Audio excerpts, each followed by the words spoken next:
What's up mga kakulot? So andito na naman ngayon si Pili ang Kulot. So alam ko na nanonood ka sa channel ko at hindi ko rin alam kung magda-like ka o mag-subscribe ka sa channel ko. Hindi na importante yan, importante manood ka. Alam mo ba, ngayong bagong taon at Pasko, meron na naman akong bagong damit. Alam mo yun, dito sa abroad, nakakapagsuot ng kami ng bagong damit kapag kabagong sahod at magbabagong taon at magpapasko. Tignan yung damit ko guys. Astig yan o, napakalupit. Ayun o. Terno pa yan guys. Ayun o.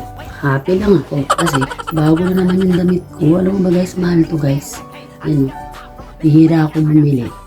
Pero at least, bagong taon naman kaya okay lang. Diba? So, shoutout mo nga pala yung mga regalo nyo pala. Ha? Pinaabot sa akin, hindi ko pa naibibigay, ay kunin nyo na. Ha? Kasi alam nyo naman, sobrang busy ko sa buhay. Lagi ako nasa work at night shift pa. So guys, shoutout ko lang yung mga regalo. Ha? Kunin nyo na to guys ha. Shoutout nga pala kay Nurin. Yan, Nurin na nakikita kita lagi sa bro. Kunin mo na tong regalo mo. Ha? Shoutout nga rin pala kay Bebski. Yan, regalo mo, kunin mo na. Tapos, kay Ruby Lingayo.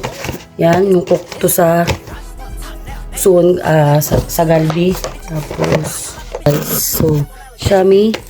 Yan, Shami, tropa. Kunin mo na itong regalo mo. Tapos, kay Pearly. Yan, kunin nyo itong mga regalo nyo kasi pinaabot sa akin eh. Ha?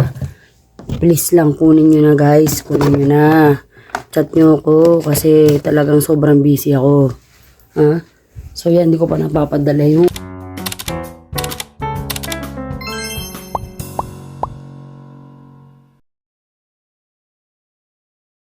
guys. So, Shami. Yan, Shami, tropa. Kunin mo na itong regalo mo. Tapos kay Pearly. Yan, kunin nyo itong mga regalo nyo kasi pinaabot sa akin eh. Ha? Please lang, kunin nyo na guys. Kunin nyo na. Chat nyo ako kasi talagang sobrang busy ako. Ha?